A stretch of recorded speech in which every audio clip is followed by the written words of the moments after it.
Halo Sobat Book Reading 12 yang berbahagia. Jumpa lagi. Kita akan melanjutkan pembacaan buku kita.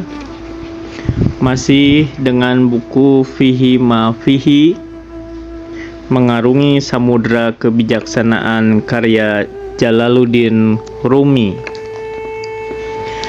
Pada episode kali ini kita akan membacakan pasal 23, Aroma Sang Kekasih.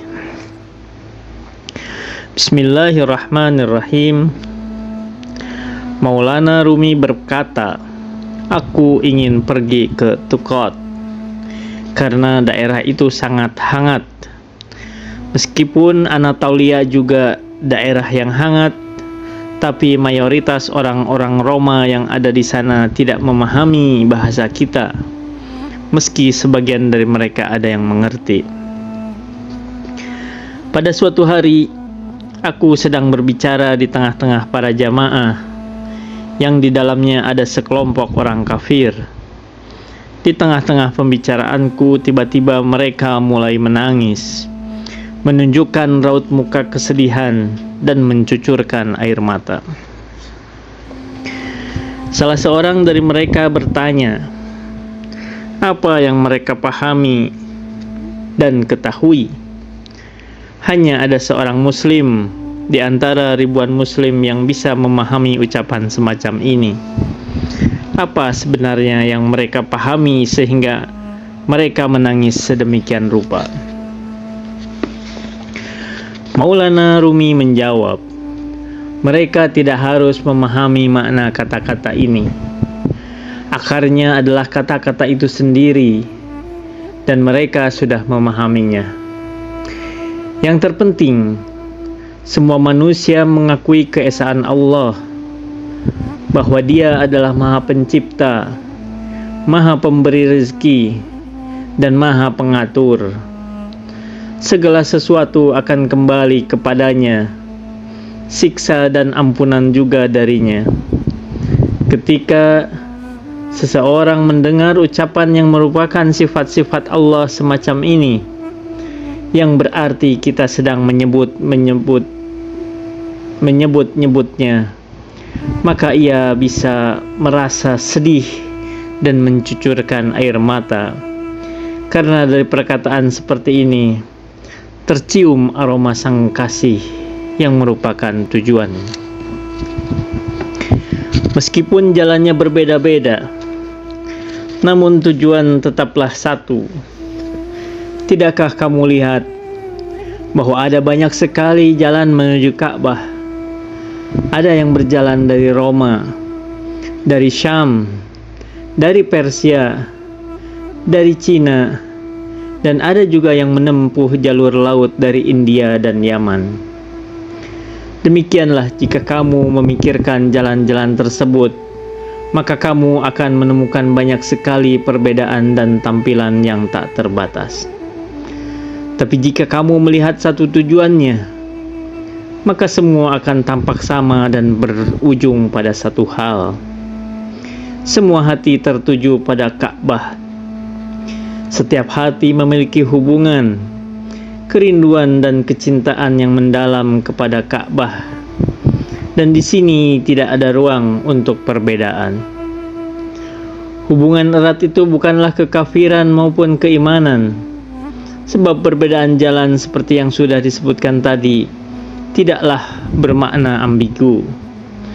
Begitu mereka sampai kepada tujuan mereka, maka berbagai jenis perdebatan, pergulatan dan perbedaan yang ada di jalan, seperti perkataan, "Kamu salah, kamu seorang kafir," dan orang-orang yang lain juga mengatakan hal yang sama. Jika mereka semua sudah sampai di Ka'bah, maka akan segera mengetahui bahwa berbagai pertentangan tadi hanya terjadi di jalanan, sementara tujuan mereka adalah sama. Sebagai contoh, jika sebuah mangkuk memiliki ruh, maka ia akan menjadi hamba bagi penciptanya dan terlibat dalam permainan cinta. Sekarang, Kepada mangkuk yang dibuat oleh tangan manusia ini, seseorang mengatakan, mangkuk itu harus diletakkan di atas meja. Sementara yang lain mengatakan, mangkuk itu harus dicuci dulu bagian dalamnya. Yang lain mengatakan, yang harus dicuci seharusnya bagian luarnya. Yang lain lagi mengatakan, bagian dalam maupun luar harus dicuci semua. Dan yang lain lagi berkata mangkuk ini tidak perlu dicuci sama sekali. Perbedaan mereka hanya terjadi pada perkara-perkara semacam ini.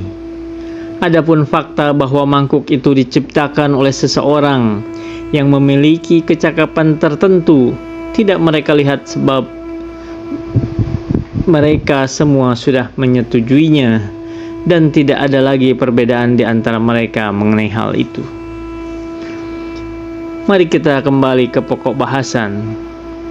Semua manusia jauh di lubuk hati mereka yang terdalam sangat mencintai Tuhannya dan mencarinya. Semua manusia butuh dan menggantungkan seluruh harapan mereka padanya. Mereka mengerti bahwa tidak ada siapapun lagi yang mampu membantu urusan-urusan mereka. Makna seperti ini tidak lagi menyangkut persoalan keimanan maupun kekafiran. Tidak ada nama khusus untuknya di dalam hati. Ketika air maknawi mengalir keluar dari hati seseorang menuju muara lisan dan kemudian membeku, maka ia memerlukan aksiden dan ungkapan. Disinilah baru muncul istilah kekafiran, keimanan, kebaikan dan keburukan. Seperti halnya tanaman-tanaman yang tumbuh dari tanah.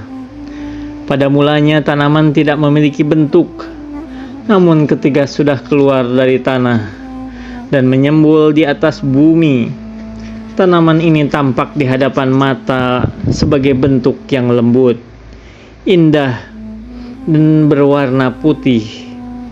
Lalu ketika telah berkembang menjadi pohon yang besar, tanaman ini menjadi keras, lebar, dan memiliki warna yang lain. Ketika seorang mukmin dan kafir sedang duduk bersama dan tidak berkata apa-apa satu sama lainnya, bisa dikatakan bahwa mereka adalah satu. Tidak ada konflik keyakinan, sebab hati adalah dunia yang bebas. Keyakinan adalah sesuatu yang subtil dan karenanya tidak dapat diawasi. Kita hanya bisa menghukum yang tampak dan hanya Allah yang menguasai yang batin. Ketika Allah Subhanahu wa Ta'ala menunjukkan keyakinan itu kepadamu, kamu tidak akan mampu menyembunyikan keyakinan itu, bahkan dengan 100.000 usaha sekalipun. Berkaitan dengan perkataan bahwa Allah tidak membutuhkan instrumen apapun, tidakkah kamu lihat bagaimana Allah menampakkan gagasan-gagasan dan keyakinan-keyakinan ke dalam pikiran kalian tanpa instrumen, tanpa pena, dan tanpa warna apapun? Keyakinan itu seperti burung yang terbang di udara dan rusa-rusa yang berkeliaran di hutan. Kalau kamu tidak menangkap dan memasukkannya ke dalam kandang terlebih dahulu, kamu tidak berhak menjual mereka. Sebab burung yang akan kamu jual itu belum berada dalam kekuasaanmu. Karena dalam jual beli ada syarat transaksi, dan kalau syarat itu tidak bisa kamu penuhi, lantas bagaimana kamu bisa melakukan transaksi? Demikianlah, sepanjang keyakinan masih berada dalam hati, maka ia tidak memiliki nama dan tanda. Kita tidak bisa melabelinya dengan status kafir maupun Islam. Tidak ada seorang hakim pun yang berkata, dalam hatimu kamu berikrar demikian dan kamu memiliki gagasan demikian. Atau bersumpahlah bahwa dalam hatimu kamu tidak pernah berpikir demikian.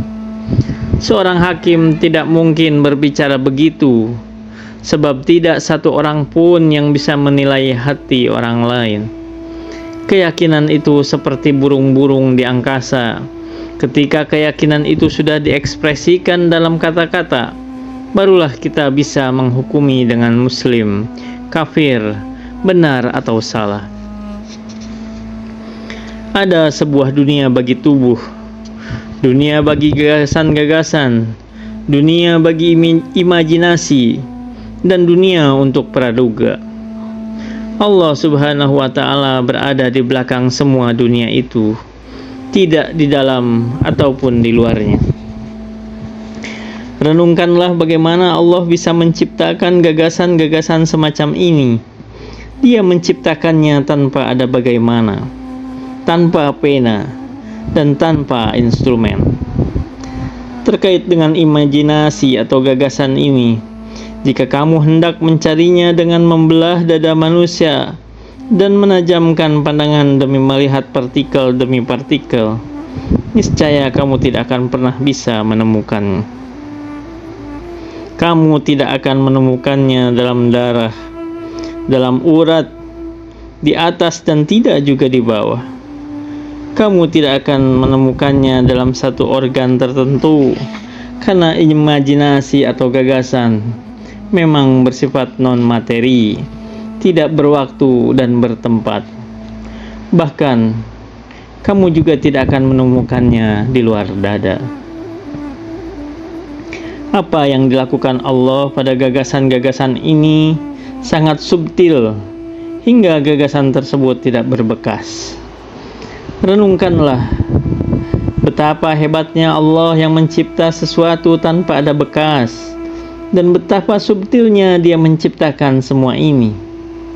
Sebagaimana tubuh manusia yang mencolok jika dibandingkan dengan makna yang ada dalam diri manusia, maka makna yang subtil dan tidak nampak ini adalah sebuah tubuh dan bentuk yang mencolok bagi kesubtilan Allah. Jika ruh yang suci itu tersingkap dari selubung, maka seluruh pikiran dan ruh manusia akan menjadi bentuk raga. Allah Subhanahu wa Ta'ala tidak berada di dalam kandungan alam gagasan-gagasan ini, dan tidak juga berada di dunia yang lain. Sebab jika Allah berada di dalam satu dari dunia-dunia itu, maka penciptanya akan memiliki kekuasaan terhadap Allah. Sementara pencipta itu tidak mungkin menjadi pencipta dari gagasan-gagasan di alam pikiran, sebagaimana yang dilakukan oleh Allah. Maka yang sebenarnya adalah bahwa Allah Subhanahu wa Ta'ala berada di belakang semua dunia itu. Sesungguhnya Allah akan membuktikan kepada Rasul-Nya tentang kebenaran mimpinya dengan sebenarnya, yaitu bahwa sesungguhnya kamu pasti akan memasuki Masjidil Haram, insya Allah dalam keadaan aman. Quran Surat Al-Fath ayat 27. Semua orang berkata kita akan memasuki Ka'bah, yang lainnya berkata insya Allah kita akan memasukinya. Mereka yang mengatakan insya Allah adalah para pecinta Allah, sebab seorang pencinta tidak memandang bahwa dirinya yang mampu dan terpilih, melainkan kekasihnya. Oleh karena itu mereka berkata, jika sang kekasih menghendaki, insya Allah aku akan memasukinya. Bagi kaum literalis, Masjidil Haram adalah Ka'bah yang menjadi tempat berkumpulnya umat manusia. Namun bagi para pecinta dan orang-orang khusus, Masjidil Haram adalah tempat dirinya melebur bersama Tuhannya. Kemudian mereka berkata, jika Allah menghendaki, kami akan sampai kepadanya dan diberi kehormatan untuk melihatnya. Bagi sang kasih, orang yang mengatakan insya Allah sangatlah jarang. Kalaupun ada, maka itu hanya bisa dilakukan oleh orang asing, dan hanya orang asing itu yang bisa mendengar dan memahaminya. Allah memiliki hamba-hamba yang sangat dicintainya, dan Allah mencari-cari mereka. Semua tugas mereka dilakukan olehnya dan kemudian ditunjukkan kepada mereka.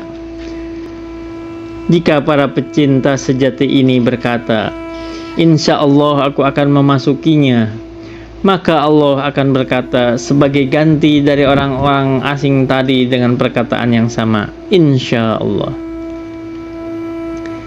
Jika aku harus disibukkan untuk menjelaskan hal ini lebih detail lagi, bahkan para wali yang sudah sampai kepada Allah pun akan kehilangan ujung tali pembicaraan.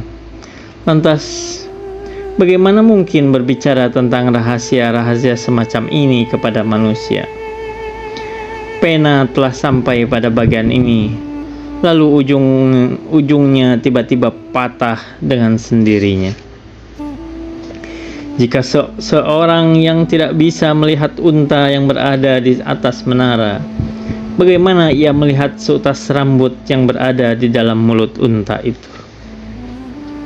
Sekarang, mari kita kembali pada uraian di awal. Maksud dari ucapan para pecinta yang mengatakan insya Allah adalah bahwa sang kasihlah yang berbuat. Jika sang kasih menghendaki, maka aku akan memasuki Ka'bah seperti manusia yang sudah melebur ke dalam Tuhannya. Tidak ada tempat untuk selain dirinya. Mengingat-ingat hal yang lain adalah haram. Kalau sudah demikian, masih adakah tempat untuk yang lainnya? Jika manusia tidak menghapus dirinya, maka tidak ada tempat untuk Tuhan. Tidak ada yang menghuni rumah selain Allah.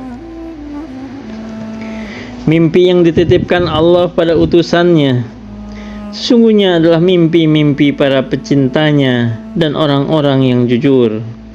Sementara tafsir yang sesungguhnya berada di dunia yang lain di sana. Semua yang terjadi di dunia ini adalah mimpi yang realitasnya akan terjadi di dunia itu. Jika kamu bermimpi menunggangi seekor kuda, maka impianmu itu akan terwujud. Tapi apa hubungannya antara kuda dan impian? Jika kamu bermimpi diberi beberapa keping uang dirham yang bagus, maka tafsir mimpi itu adalah bahwa kamu akan mendengar kata-kata yang benar dan indah dari salah satu ulama.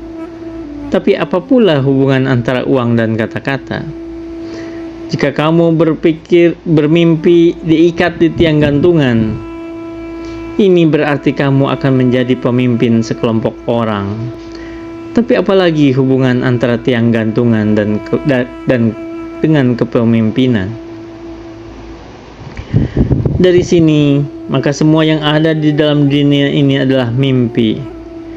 Dunia ini adalah mimpi orang yang sedang tidur. Sementara tafsirnya adalah tampak berbeda di dunia sana, dan hanya penafsir Tuhan yang mampu menginterpretasikannya, karena semua akan tersingkap di hadapannya.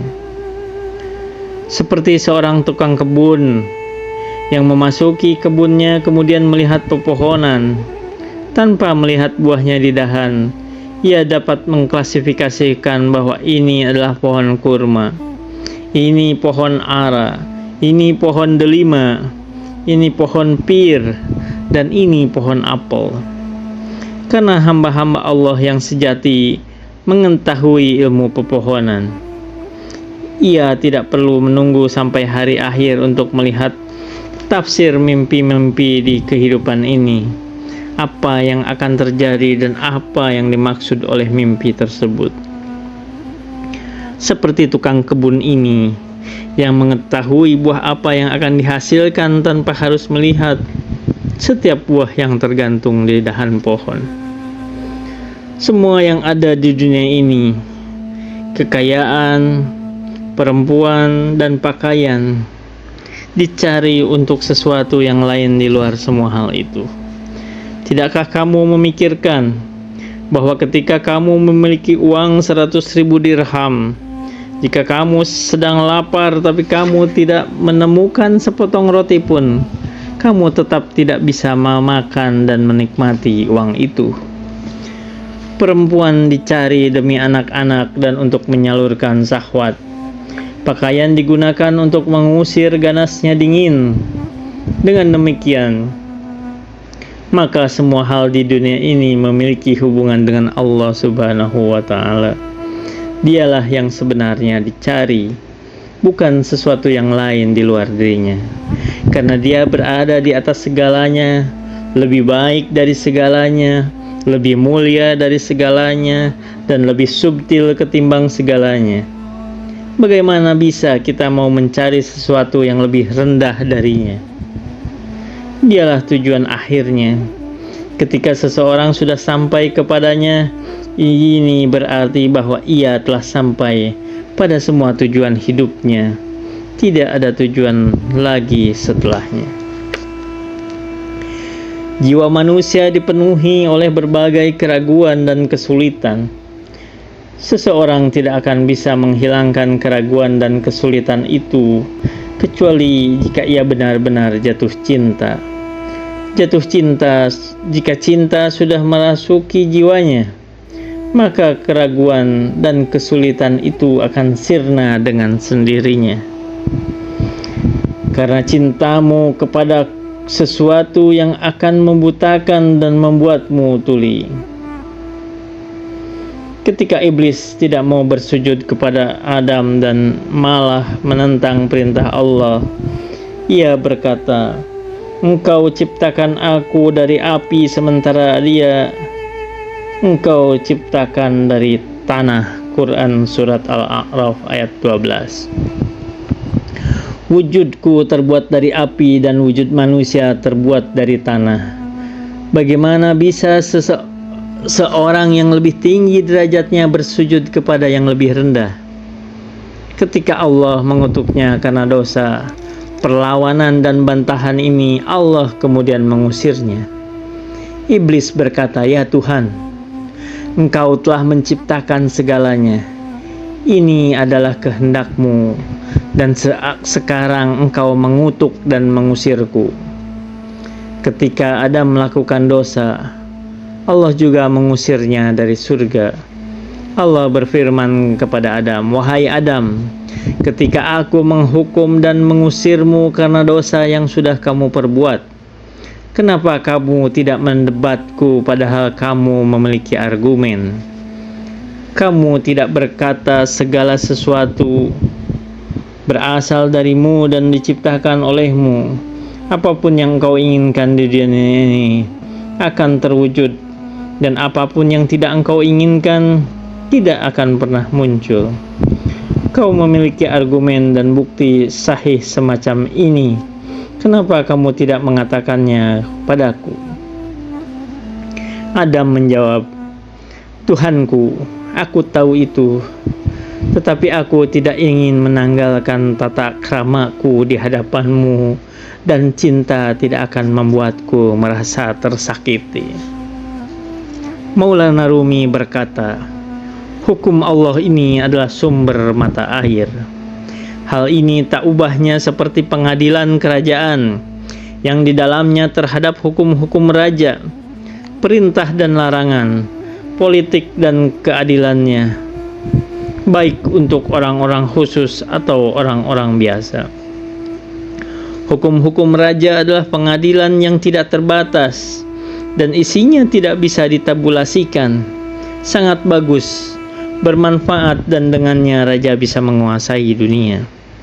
Sementara para darwis dan orang-orang fakir berada pada posisi sedang berbicara dengan raja dan mengetahui ilmu yang digunakan raja untuk memerintah. Lantas apa gunanya mengetahui hukum-hukum raja jika dibandingkan dengan mengetahui ilmu raja itu sendiri dan bisa berbicara langsung dengannya? Tentu ada perbedaan yang besar antara keduanya. Sahabat-sahabatku, para sufi beserta segala keadaannya, bagaikan sebuah sekolah yang berisi banyak orang alim. Sang guru mengajari orang-orang alim itu sesuai dengan kualifikasi mereka. Ada yang diberi 10, 20, dan 30. Kami juga menyampaikan kata-kata kami sesuai dengan kadar kemampuan setiap orang.